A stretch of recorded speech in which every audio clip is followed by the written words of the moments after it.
welcome back to Make Some Plans podcast. I'm one of your hosts, Angelo. And I'm the other host, Kelly. And today we're going to be talking about our brief experience as Airbnb hosts. We're going to be going over the main talking points, such as how we started, what kind of research we had to do to set up our Airbnb listings. And we'll just kind of go through some of the things that we've learned in the last, it's almost like 2 years, right? Yeah, I Of think so. being hosts on an Airbnb platform. Yeah, so I think how we started was basically my family asked me, hey, do you want to do this as just like a business venture, a business opportunity? And it was just something that I didn't have any experience in, and they thought that, well, you're in post grad and you need something to do, so do you want to do it? And then I was like, yeah, sure, I have nothing to do. And then I asked Angelo if he also wanted to help me out, and that's kind of how we got started, was just my family asking. Yeah, and we didn't have any prior property management experience. We didn't have any prior business experience as far as making, professional budgets and Hmm. stuff like that. So we were really just pretty much learning as we went.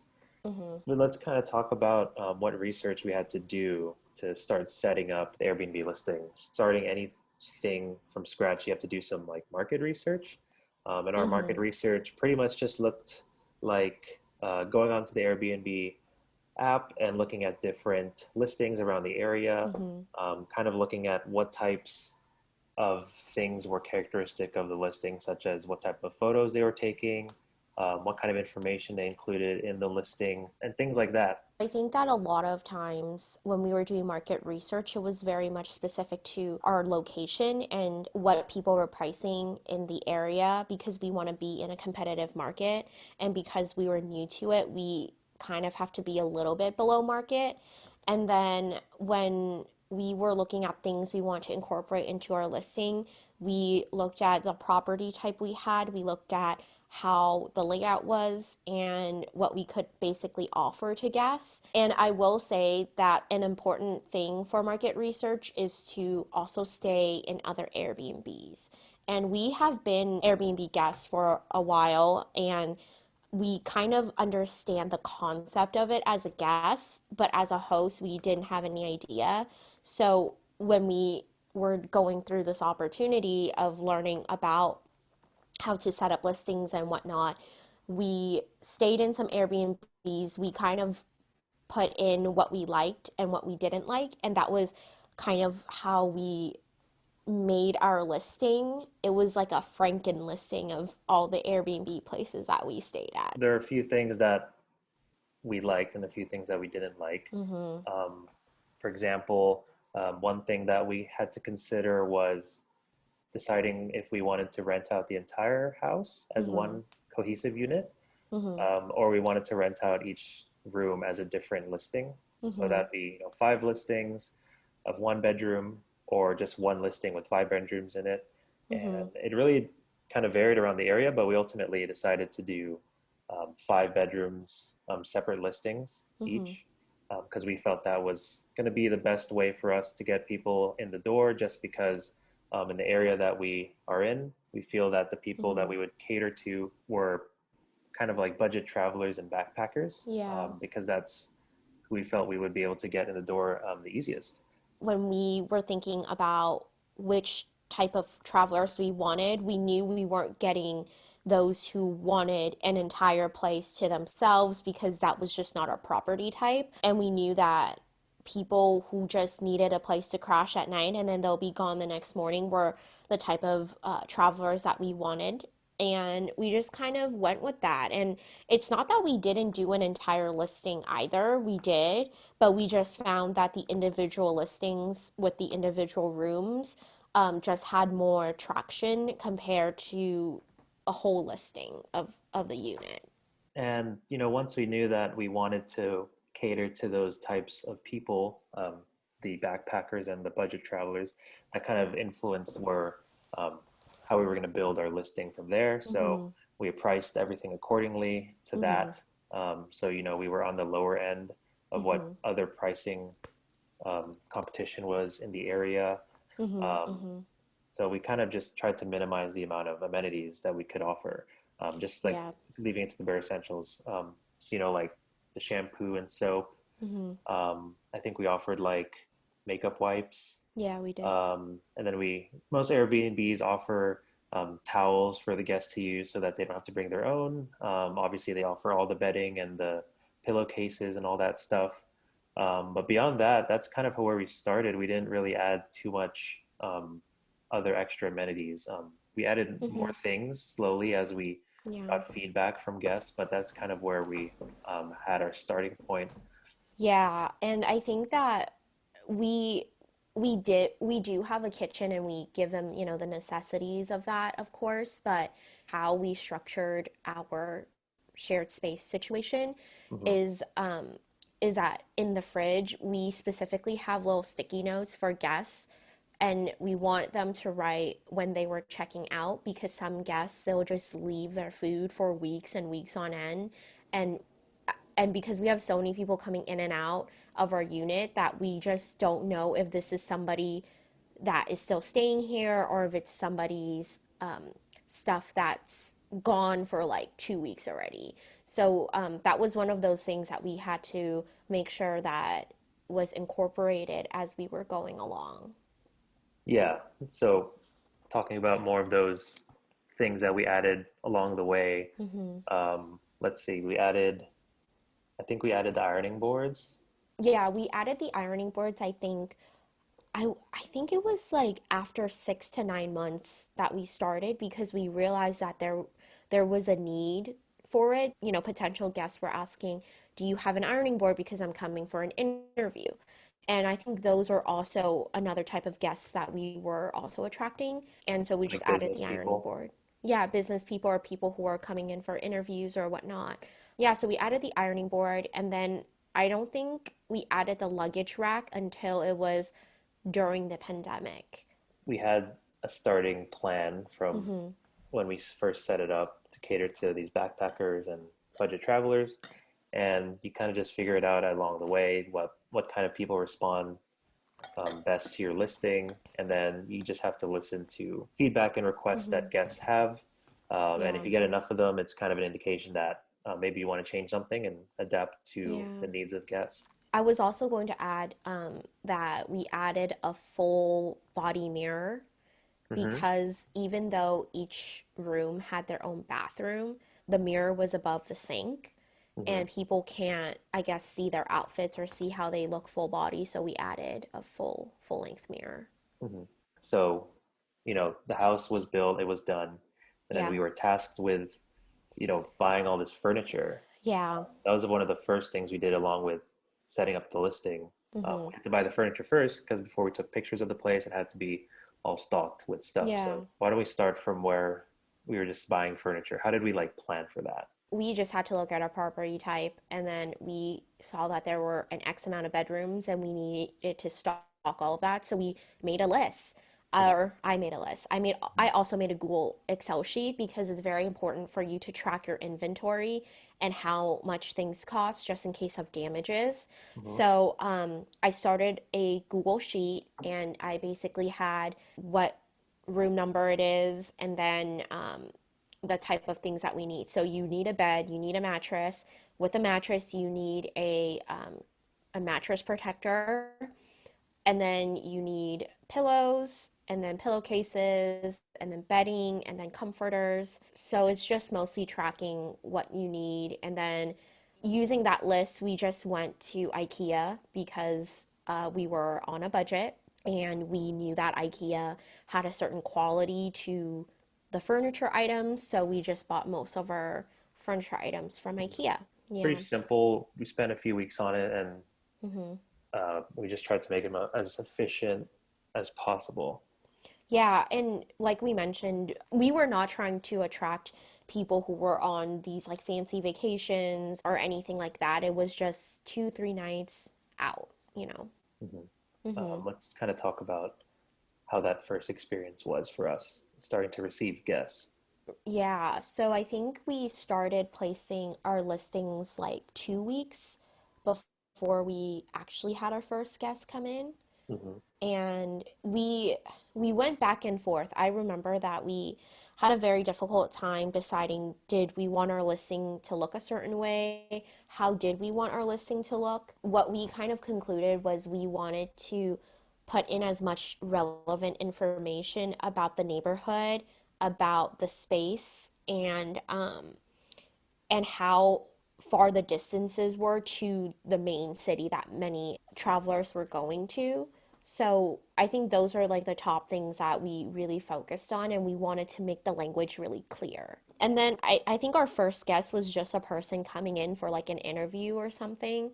And at first it was really exciting because we were getting these bookings and people were booking, and then we realized the cancellation option we did not update because at the time when you make a new listing, Airbnb doesn't allow you to have these other functions on the browser. It's only after you publish your listing and then you go back to edit them. That was when you had certain functions like available to you. That was a weird thing. So I think it was very exciting because that was our product going out there, and we spent quite a long time on it. I think we spent almost like 2 3 months working Hmm. on everything, and that was like our little project. Like we cared about it so deeply, and it was up for people's judgment. We tried to streamline everything and make it as easy as possible with guests because we didn't want to bog down with a lot of questions and a lot of communication that was, I guess, unnecessary. So that's why we tried to make everything as clear as possible on the listing so that any questions they had, they could find on the listing. Another thing that we did to make it extremely streamlined was the purchasing of smart locks. And what the smart locks allows us to do is reduces the amount of time that's spent by using like keys, because with keys, you either have to give the key in person or you put it in a lockbox, and that can also be lost or damaged. So the smart locks are just a great option for us because we can remotely control the locks, add different codes so that when a guest leaves, we can easily change the code. And that was something that really streamlined it for us because we could just send the code within the Airbnb messenger and they would be able to get in relatively easy. And this really made it easy for us too with very late or same day bookings Mm-hmm. because we could pretty much guarantee that they'll get into the unit within like the hour because we can easily just enter a code into our smartphone and they would be able to get in. Yeah, and it was also very helpful too when we were traveling, and that way we could remotely work almost, and we didn't have to worry about, oh, like if someone can't get in, like we could just easily check to make sure that the system's working or whatnot. We do tend to have a lot of people who don't read the listing, so a lot of times they will ask us questions that we already know that's on the listing because we wrote them, and we regularly reread them and edit them so we know what's on the listing. When we first started, we were beginning to work full time, and I didn't have a lot of time to communicate with guests that much because I only have a 10-minute break and a 30-minute lunch. And it varies throughout the week. And so we basically had to tag team. And we do have this like little disclaimer that, we work full time. So if we're not responding literally 2 seconds after a guest sends a message, like it's because we're working. And we've had people who were very demanding in that regard. Like they got upset that why aren't you responding, and they would spam us like 10 messages, and we're just like, okay, well, we were working, so we're sorry. Yeah, so why don't we kind of walk through the process that we go through, the Mhm. way we set it up as Mhm. hosts when someone books. Mhm. So let's say someone is booking for next week. Do they request to book or do they book instantaneously?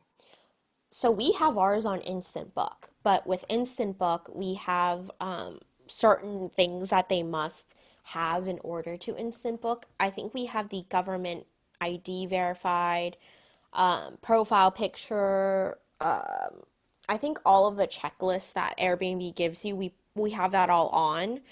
Um, So these are things that they have to put in before they can book. So like they have to yeah. be a verified person. Yeah, exactly. Because there are scammers out Hmm. there, and I have no idea how they got onto the platform, but there are scammers. Yeah. And okay, so if they could instant book, great. We usually just send them a message saying, "Thank you so much for booking with us.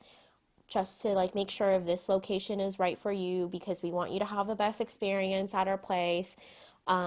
Please read the entire description and please note our cancellation policy.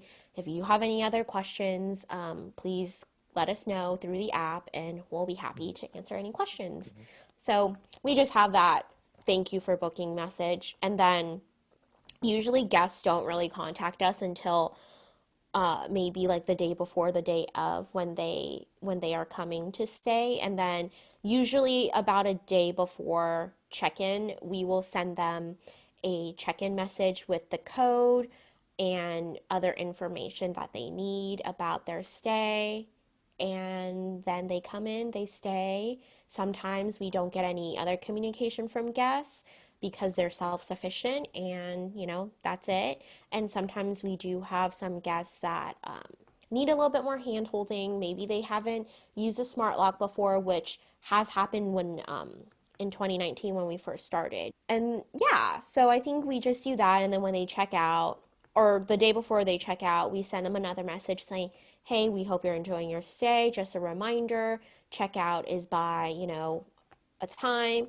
Um, and if you have any questions, let us know." And then after they check out, we also send them a thank you. Thank you for staying with us. We hope you have, great travels ahead or whatnot. And that's kind of like our whole streamline process. A lot of that can be, it's pretty much just done on the smartphone. So we're Mm-hmm. just there monitoring the stay from when they Mm-hmm. book until when they end. I kind of want to talk about some of the questions that we get from guests, like some of the Yes. common questions. Mm-hmm. Um, so I know one of them you kind of briefly mentioned where you're located.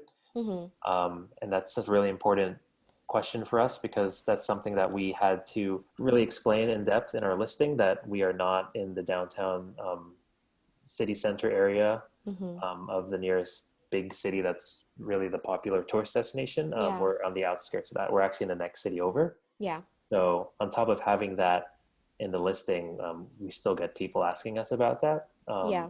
That's something that we always have to address whenever they ask it.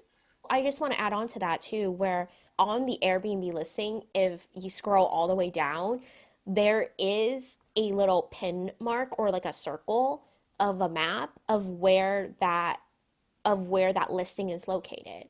So obviously, if you were doing your research and you're going somewhere or whatnot, you should probably look at where that is. And I think that will just save you so much time rather than asking someone and waiting for a response Hmm. because you have it right there. Like the information is for you so that you can make a decision whether or not this is the right place for you. And I think another common misconception regarding location for travelers is if you're from another area where public transportation is very reliable, a lot of people think that you can get to places in less than 20 minutes from public transportation. And unfortunately, it is not the case where we are located. Public transportation is present, but it's not as efficient. And, we've both traveled to different countries and different places. And yeah, our transportation is not up to par. I mean, another question that we always get asked is about parking. When we're getting guests that bring cars, which is, probably the majority of guests we get, Mm-hmm. they always ask about parking. Mm-hmm. And, that's something that we also kind of list in our listing. We put a disclaimer that parking is pretty hard because even though it is outside of the city center, it's still considered, city-like living Mm-hmm. experience. So the Mm-hmm. parking is pretty limited. The curbs are not long. There's lots of cuts in the sidewalk because of the driveways that are so close together, and so parking is just very hard. It's kind of half and half. It'll People will be okay with it, or they'll turn away from our listing because we do try to offer solutions as far Mm-hmm. as giving tips and tricks Yeah. for parking in our area. We already give like a driveway spot, but we also have done our research in the Mm-hmm. neighborhood to pinpoint where there's a lot of parking spaces. Mm-hmm. So we actually give that information to the guests ahead of time. I want to mention the check-in guide that is available Hmm. for hosts to make for their guests. We took pictures of our listing. We took a screenshot of like a Google map, Apple map, I don't remember, and we highlighted where the parking spaces are. And Yeah. all But the this is information, after they book though, right? This is not, you can't see this this before is you book. yeah, I think this is like 3 days before they check in or something. For some reason, people just choose like not to read, and then they would always complain about parking. And I don't know how to be so upfront where we're just saying, like, yes, like this isn't a neighborhood, but there's also a lot of people living in the neighborhood and they also drive. So it's not, I think maybe it's like a different perspective that people are coming from where maybe their neighborhoods, they have 4 driveway spots and abundance of street parking. I don't know what the situation is, but like you mentioned, even though we are not in a city, but the place that we are at, it is very city like. Hmm. And when you are in a very city like location, parking is very, very difficult. Hmm. And that's just what it is with our situation. I know other people have better situations where the driveway can fit 4 cars and the street has so much parking and whatnot. Yeah, so I think it's just important to really state up front what some of these obstacles might be for some people. But I think the majority of the people, they just don't really care because it's like a budget friendly situation.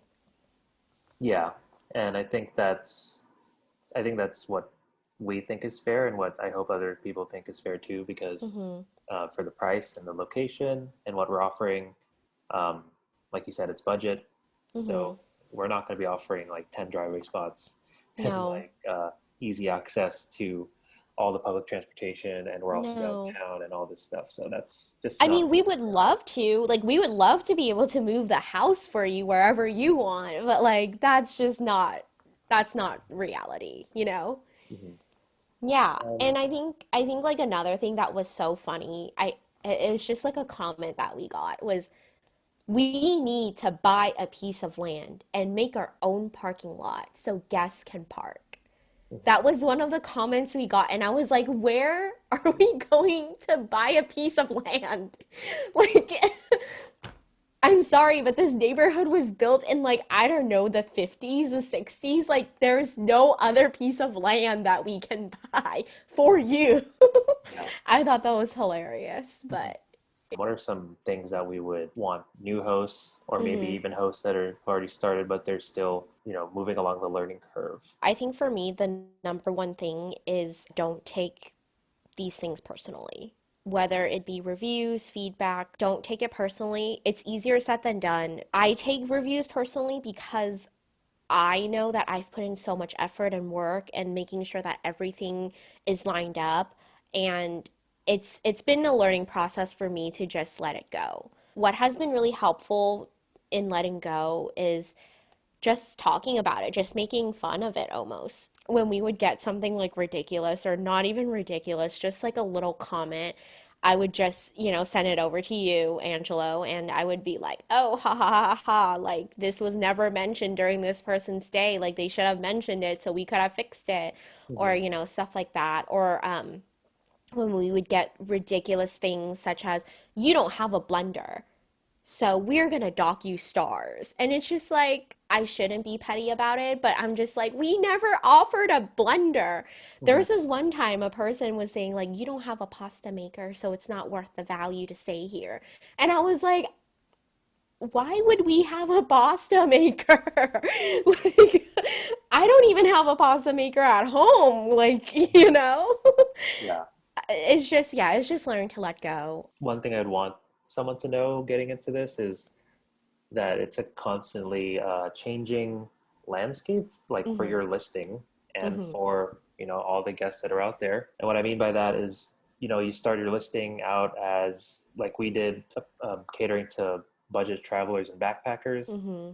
And then later on, we found out that more people were coming for business. So that's something like that we had to adapt to.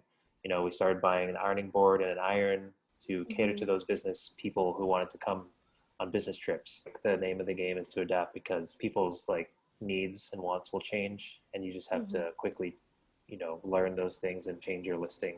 So not only stay competitive, but also just offer a better experience. Yeah, I think another advice is just like know what property you have. Like, know that you don't have to be the most expensive property, but also know that you don't have to be the cheapest property. Like, there's a really good medium for what you have. And there's a good medium of do you want to make it look a certain way? Like, structurally speaking, is our place the best? No. But we tried our best to make it seem a lot better than it was originally. Mm-hmm. Whether that be, decor or whether that be bedding, because my goodness, bedding makes everything better. Having a comfortable mattress is very important. So I think it's just knowing where your property stands, where you are, and what you want to do with your business.